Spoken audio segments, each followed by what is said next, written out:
Et salut à tous les amis, c'est Crypto Partage, c'est un plaisir de vous retrouver pour la vidéo du 1er février 2021. Et quelle vidéo, puisque on vient d'atteindre les 1000 abonnés sur la chaîne, je vais vous remercier dans quelques instants. Juste avant, on a un Bitcoin à 33 000 dollars, on stabilise, Ethereum c'est pareil, 1300.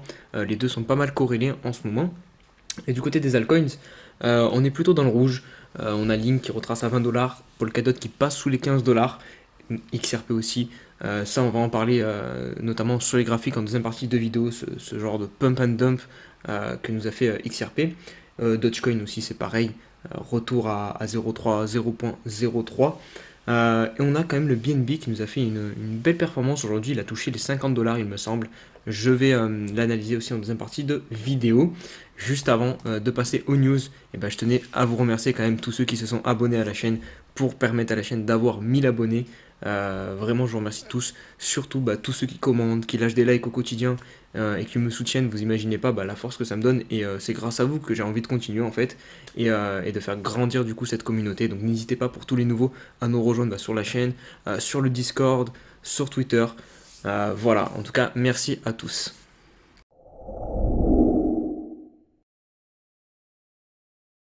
Allez, on débute cette partie news par ce petit tweet de CZ de Binance.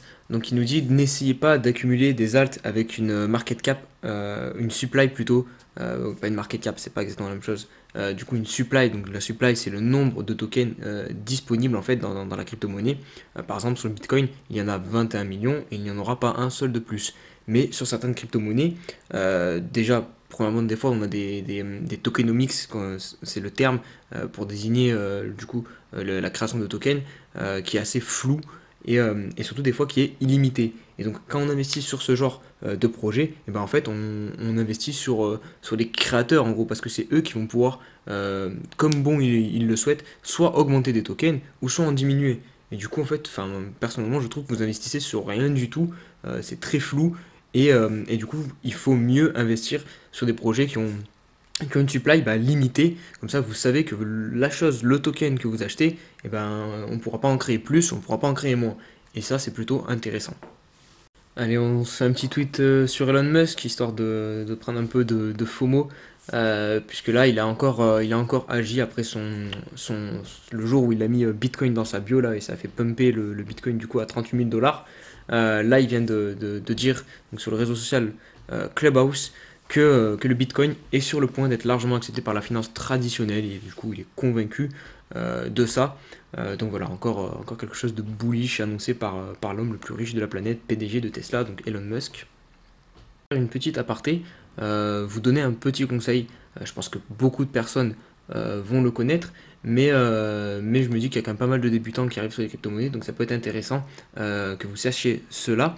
Donc regardez, c'est au niveau de la supply, donc j'en ai parlé au début de la vidéo. Qu'est-ce que la supply? Donc c'est le nombre de tokens que possède la crypto-monnaie en maximum. Là vous voyez que le Bitcoin, il y a 21 millions de bitcoins. Actuellement, il y en a 18 millions en circulation. C'est tous les bitcoins qui ont été déjà créés, mais il n'y aura jamais plus de 21 millions de bitcoins. Et ça, c'est très important quand vous investissez sur un projet, parce que notamment une des erreurs des débutants, c'est de venir par exemple dans le top 10 et voir par exemple, oh bah tiens, XRP 0,40 dollars.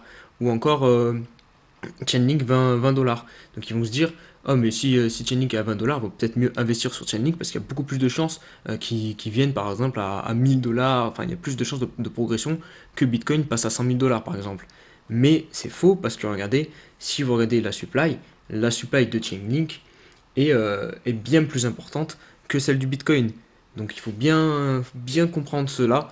C'est très important pour vos investissements parce qu'il ne faut vraiment pas investir selon le prix du token. En fait, il faut investir selon certes le prix, mais aussi du coup la supply, mettre les deux en corrélation. C'est très important. Voilà, petit aparté close. Je vais essayer d'en faire souvent en fait, je pense, des petits trucs comme ça, des petits tips pour un peu pour les débutants quoi, parce que faut pas être enfin, la crypto-monnaie, c'est quelque chose de nouveau et j'ai clairement envie d'initier et d'aider le maximum de personnes. Donc pour aider les nouveaux, voilà, je pense que je donnerai quelques petits conseils de temps en temps comme ça en vidéo.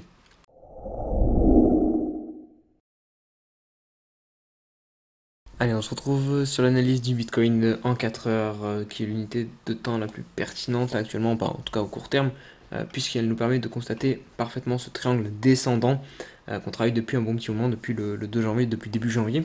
Et là, bah, on avait eu ce fameux pump dû à la news d'Elon Musk qui nous a permis de nous extirper par le haut de ce train descendant, donc casser l'oblique. Et par la suite, bah, on est très vite revenu faire un pullback dessus, mais on n'a pas réussi derrière à reprendre une tendance haussière en H4, puisqu'on a cette grosse résistance qu'on a travaillé plusieurs fois, notamment ici, qui nous a encore une fois repoussé pour revenir encore chercher l'oblique. C'est vraiment parfait, hein. Et là, on est encore une fois revenu chercher la résistance et on est encore en train de se faire repousser.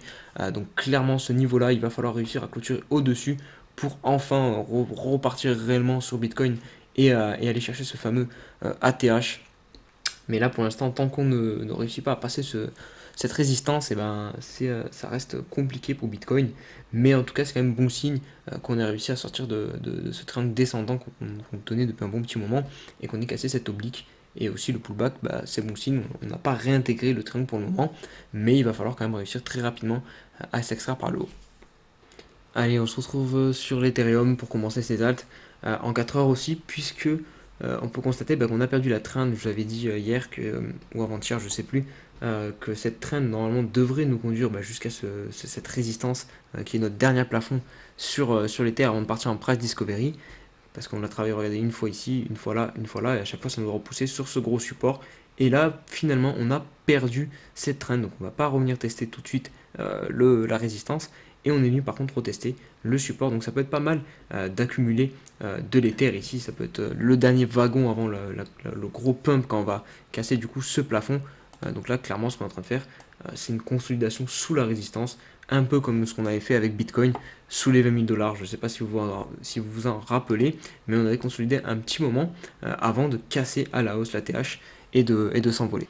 Allez, on poursuit avec le GRT qui est en train de bien pump, comme je vous l'avais dit, puisqu'ici on avait une magnifique tasse et anse. Allez, ici, hop. Et du coup, bah, l'objectif c'était quasiment les 1 dollar. Et comme vous pouvez le constater, on est en train de monter tranquillement vers cet objectif-là. Pour l'instant, on a touché les 0,90, donc on est vraiment très très proche. Si on se met en H4, attendez, je vais vous enlever le petit dessin que j'ai fait. On voit que c'est très propre, hein. On peut bien voir aussi qu'on a une trend haussière parfaitement suivie. Donc tant qu'on la perd pas, là on est en train de la travailler. Elle devrait nous conduire, je pense, au niveau des 1 dollar à peu près sur GRT.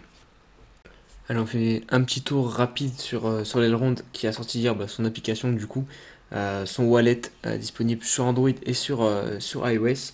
Donc Elrond avait atteint un prix de 75 dollars. D'ailleurs il a chuté très rapidement à 57 à peu près. Donc il est venu s'appuyer sur les 0,23 de Fibonacci. Et ça conforte ce mouvement haussier qui est de plus en plus parabolique avec des corrections du coup qui sont de plus en plus faibles. On repart déjà très vite là puisqu'on est déjà de retour quasiment à 70 dollars. Donc voilà, attention, méfiance à ceux qui veulent rentrer sur Elrond maintenant. C'est à vos risques et périls, puisque comme vous pouvez le constater, là le mouvement devient très parabolique. C'était clairement ici qu'il fallait rentrer le plus sereinement avec une bonne grosse zone d'accumulation. Maintenant, on est en train de monter de plus en plus fort et rapidement, il va falloir se méfier de la correction. Allons, on poursuit avec le fameux XRP, donc qui nous fait encore quelque chose qu'il a l'habitude de faire, j'ai envie de dire. Donc un énorme pump. De près, on va calculer ça tout de suite à peu près. Donc quasiment 200% en l'espace de quelques jours. Très souvent en journalier plutôt, on verra peut-être un peu mieux. Donc en une journée, il nous a fait plus 111%, donc c'est énorme.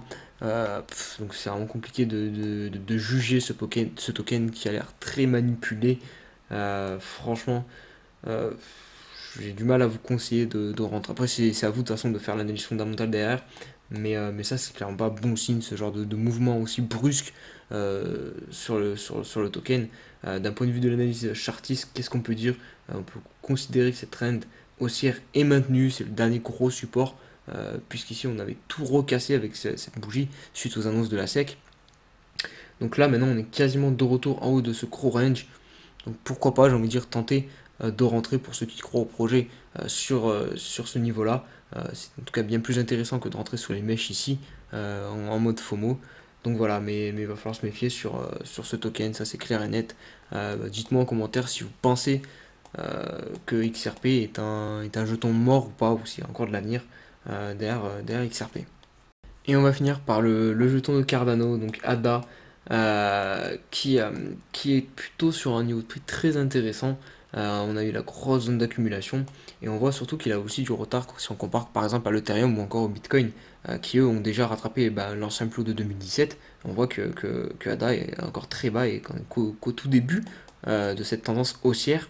Donc là on arrive sur le deuxième objectif comme je l'ai noté ici, puisque c'est les anciens plus hauts ici qui nous repoussent, donc on est sous résistance. Là on peut constater qu'on a quand même clôturé juste au-dessus d'ici, mais cependant on corrige encore derrière un petit peu, donc c'est pas clair, c'est pas net. Au niveau des volumes, on n'a pas une... Ici on a une grosse bougie qui nous a permis de venir chercher en fait cette résistance, mais derrière les volumes se sont effondrés, donc on a perdu de la force, et du coup on repasse du coup sous la résistance, donc c'est pas forcément bon signe. Mais à voir, hein, je pense que clairement en bull run, ADA fera partie du bull run, quoi. Il ne va pas rester bloqué ici. Si toutes les crypto-monnaies montent, si Bitcoin tire le marché par le haut, ADA peut très facilement, à mon avis, revenir sur ses anciens plots de 2017. Voilà les amis pour cette vidéo, c'est tout. Du coup j'espère qu'elle vous a plu. Si c'est le cas, n'hésitez pas à liker, à vous abonner et à nous rejoindre sur les différents réseaux sociaux, donc Twitter, Discord et YouTube. Et quant à nous, on se dit à demain pour une nouvelle vidéo. Ciao ciao.